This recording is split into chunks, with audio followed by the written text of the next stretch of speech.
there, my name is Alyssa and I am going to be your new plant bestie.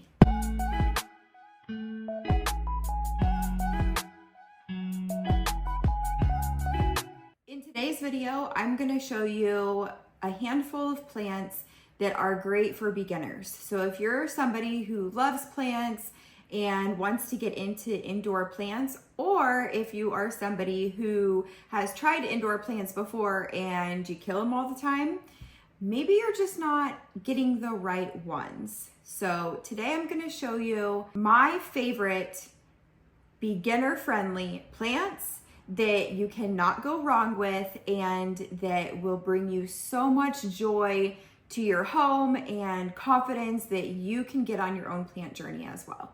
The first one I'm going to show you is a pothos. So these, you can get these in different varieties. There's lots of different variegations and varieties of pothos. This is a golden pothos and it's so good. This is one of my favorite plants ever. So these can tolerate low light. They don't need a lot of intense care. They're so good for beginners.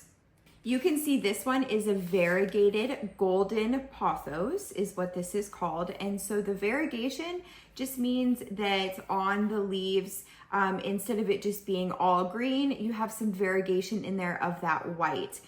I think this plant is absolutely gorgeous. You'll see here too, I do have some leaves that are just green, but a lot of them have that beautiful variegation on them. Pothos, you can actually let completely dry out before watering.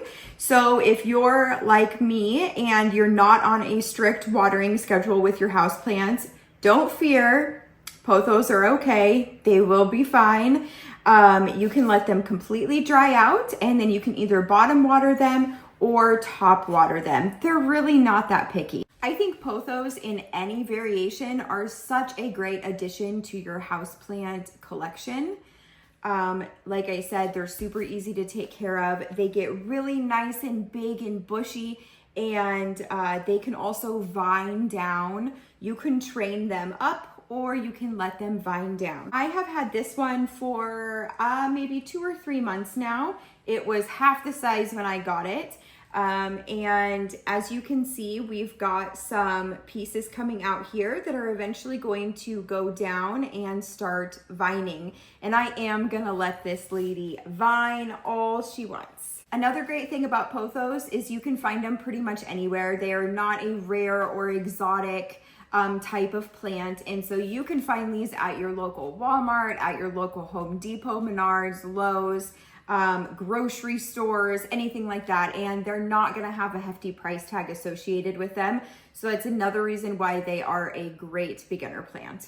Pothos are also really great to propagate. So you can cut them off wherever you see a node, which is that little thing right there. That means that it can start growing roots from there. You would just cut it off right here. That's where I would cut this one if I wanted to propagate that right there.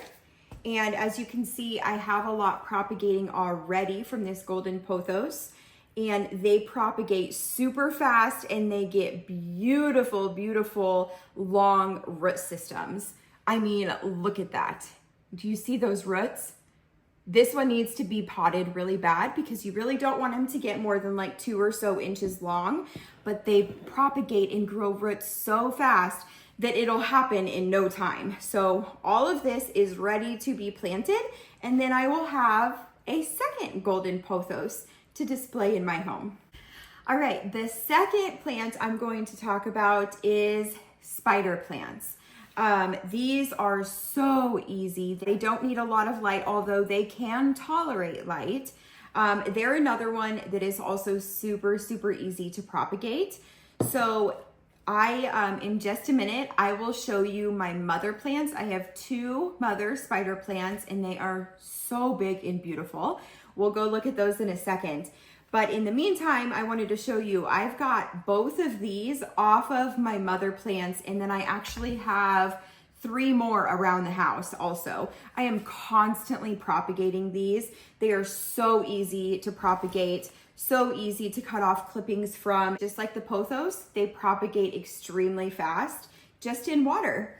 So you can see here that I have a propagation in here, and this is gonna be its own new little plant. These roots are already about an inch long. I'm gonna let it go a little bit longer, but I think I've only had this propagating for maybe 2 or 3 weeks, and that's already the growth that we've seen. You can let these dry out in between waterings if you would like. They're not a super picky plant, and again, they are not an expensive plant. You could find these pretty much anywhere, and they're not gonna have a hefty price tag on them. And then also, once you get a mother plant, let it grow for a little bit. Once it starts shooting out shoots, which I will show you here in just a second on the mother plants, that's when you can start cutting them off, and then you have extra plants. So you'll get so many plants for the price that you paid for just that one first starter plant. As I was walking around the house just right now to get this next plant that I'm going to tell you about, I found another one of my spider plant babies. This one is a lot larger of one, but again, this one came off of a little small cutting just like this from my mother plant. And look how good it's doing. It's so beautiful. Also, spider plants grow really quick.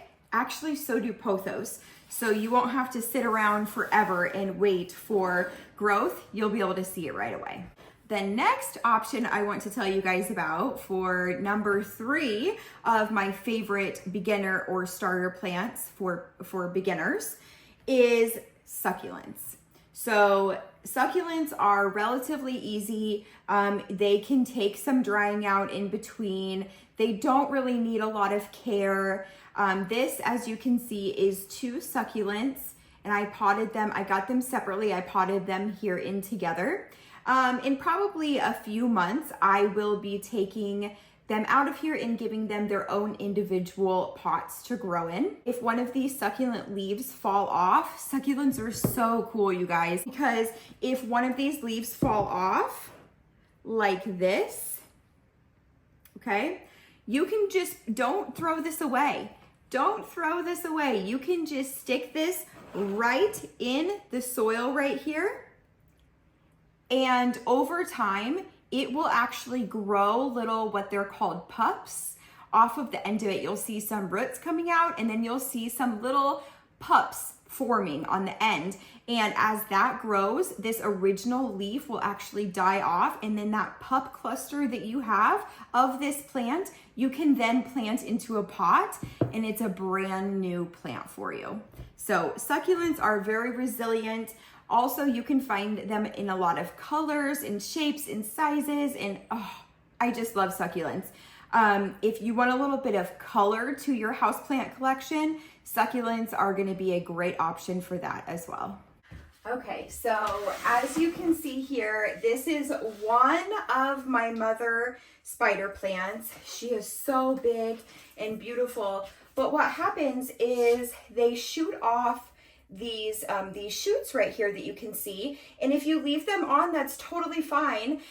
They will actually flower. I don't think I have any flowering right now on this one, but they flower these beautiful little white flowers. They are so cute. But if you want to propagate, you could chop off right there at the end where you have this little, it literally looks like another spider plant starting. Let me see if I can show you. Literally looks like another spider plant starting, right? You would just chop it off right there and put it directly in water, and it will propagate for you. All right, the next one I want to show you, this beautiful umbrella plant right here. This one is called an umbrella plant. The real name for it is a Schefflera. These are so beautiful as well, easy propagators. They do like a little bit more sun, but they're not super picky. They're also not really picky on watering. Anything that I talk to you guys about in these beginner plant videos, they're always going to be things that don't require a lot of light, or that just aren't picky in their light and watering and fertilizing. So this is my mother plant of my Schefflera. I have tons of clippings from this that I have propagated and have all around my house as little baby Schefflera plants. So I hope this was helpful for you. If it was, please give me a like. Go ahead and subscribe to this channel. I'm a beginner. I'm just starting out here on YouTube. Really actually don't know what I'm doing, but I'm just taking some videos of some things that I like and love and putting it out into the YouTube world for you guys. Go ahead and leave me a comment. What are your favorite types of plants? Are you a beginner? Do you know what you're doing? Do you have a collection of 200 plants? What is it that brought you to this video? I would also like to know that below. On this channel, I also plan on talking about gardening during gardening season. Here in southeastern Nebraska, we're actually at the end of gardening season because it is fall time here. It's October of 2024 when I'm recording this video. Here soon though, we will be tearing out garden beds and things like that, and maybe I'll be able to record that and share it with you guys if that's something that you're interested in. But I love sharing about plants, love sharing about gardening. I also am on a health journey, a health and wellness journey. I'm just trying to be the best version of myself as I can, gain some confidence along the way, and just be as healthy as I can. So you might also see some of that content on this channel as well. So if any of that is relevant to you, or if any of that is exciting or inspiring to you, please subscribe to this channel, give me a thumbs up on this video, and leave a comment, and we can build a really cool community over here. So thank you so much for watching, and I'll see you next time.